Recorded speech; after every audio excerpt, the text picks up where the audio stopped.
Jambo la pili, nilikuwa hapa nikawaambia hii Mandera iliyosahaulika miaka nyingi kwa mambo ya barabara yenu tutatengeneza.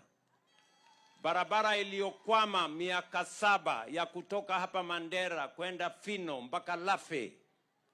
Mimi nasimama hapa, contractor nishamrudisha, nimeweka pesa ya kutosha ya kutoa barabara hiyo kutoka hapa mpaka Fino, na hiyo barabara kutoka Fino mpaka Lafe nimeweka kandarasi.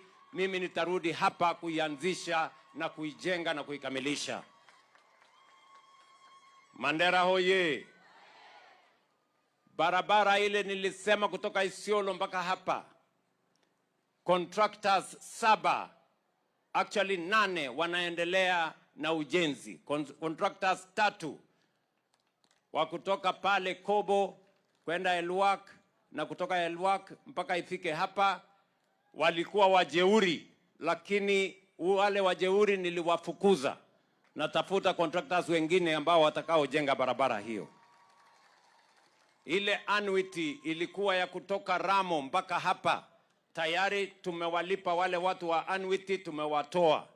Sasa hiyo barabara tunaweka katika program ya World Bank na tutatangaza kandarasi kabla ya mwisho wa 7. Contractor atakuwa hapa na mimi mwenyewe nitakuja kuisupervise.